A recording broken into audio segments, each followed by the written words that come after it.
Good morning, Mercy College community. It's such a pleasure and honor to be here with you all. My name is Jamaal Bowman. I am the congressional representative of New York's 16th District. I represent the North Bronx and Lower Westchester County. I also represent Mercy College, but I'm also an alumnus of Mercy College. So I want to welcome you all. Let me be the first to the Mercy alumni community. I just want to start by saying congratulations. You worked incredibly hard to get to this point. So I want to congratulate you, give you a big shout out. I know it was not easy. I have a bachelor's degree, master's degree, and doctorate degree. So I know how hard it is to get to the finish line. So I wanted to give you all a super shout out. I also want to shout out your families, because I know your families sacrifice so much to get you to this point. So shout out to the moms and dads and grandparents and aunts and uncles and cousins and friends and family and everyone that put in any scintilla of support to get you through that tough course, that tough project, that tough paper, to get you to this point. Now, this is not just about the work you put in college or in graduate school. You also put in work in high school. You also put in work in middle school. You also put in work in elementary school. So I want to acknowledge all of that in my remarks, because for those of you who may not know, my background is in public education. I worked in public education for 20 years as an elementary school teacher, as a school guidance counselor and dean, and as a middle school principal for 10 years. And I've seen firsthand the brilliance and unlimited potential that all of our students bring to our schools each and every day. And I took it as my job, my role, and my responsibility to create the environment that unlocked that potential and allowed our students to be their best selves. And I know you all had teachers along the way and counselors and support systems to help you get through that as well. So congratulations for making it to this point. The question now is, where do we go from here? How do we turn that degree or certification into something that will bring you not just a living wage and the ability to take care of yourself and your family, but also bring you sustainability and fulfillment? For me, it was always about following my passion, following something that I was interested in. Regardless of what my degree said on paper, it was all about following my instincts, my intuition, and my passion. Now, I have to tell you, I found my passion by accident. I went to school as an undergraduate to study sports management, which is pretty much business administration with an emphasis on sports. And as a former college athlete, obviously, that was a field many of us went into. But I landed in education. And when I landed in education, my first day on the job, I fell in love with it. I fell in love with teaching. I fell in love with learning. I fell in love with my students and my families. So I always encourage recent graduates to consider going into education. You can be a transformative change agent for the world. But if education is not your thing, you could be a transformative change agent in whichever field, whatever direction you choose to go.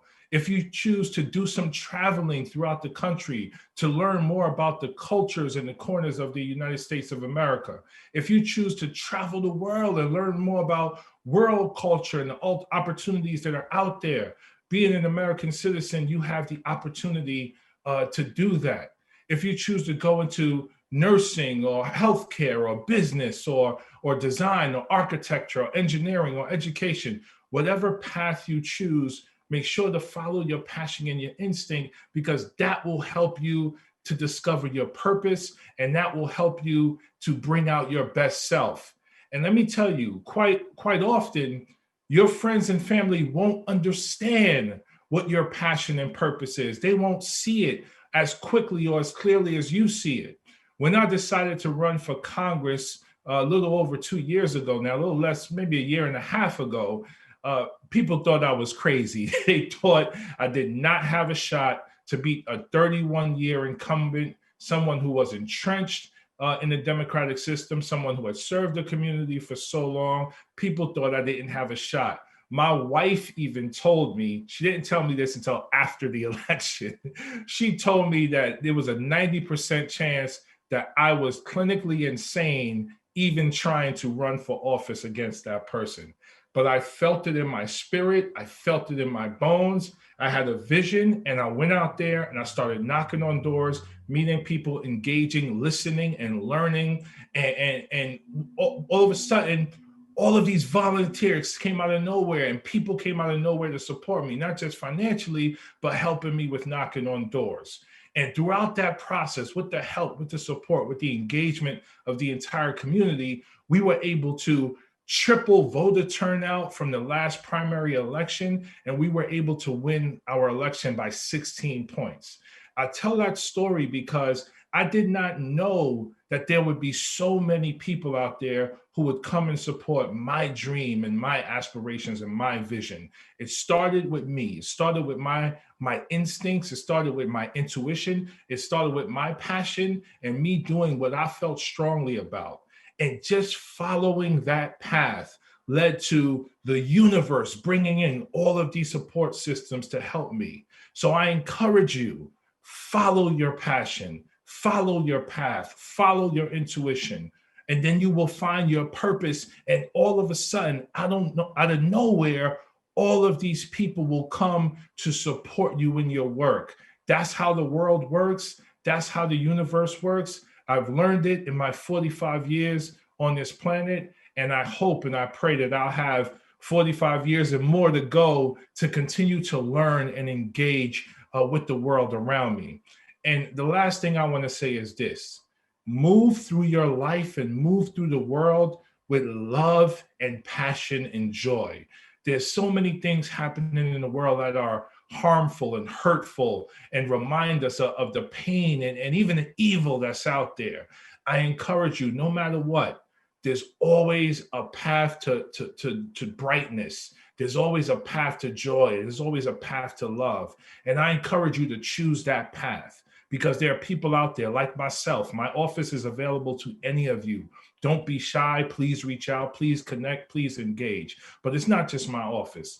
There are good people trying to do the right thing in the world. And I encourage you to make sure you have good in your spirit as well, and follow that good and that joy and that love, because then people who have the same joy and love will surround you as well. So thank you so much for having me. Congratulations once again. Get out there and change the world. The world needs you. We have so many problems we need to solve, and we need everyone to help us solve those problems. So thank you so much. Peace and love to you all, and we'll see each other again soon. Thank you.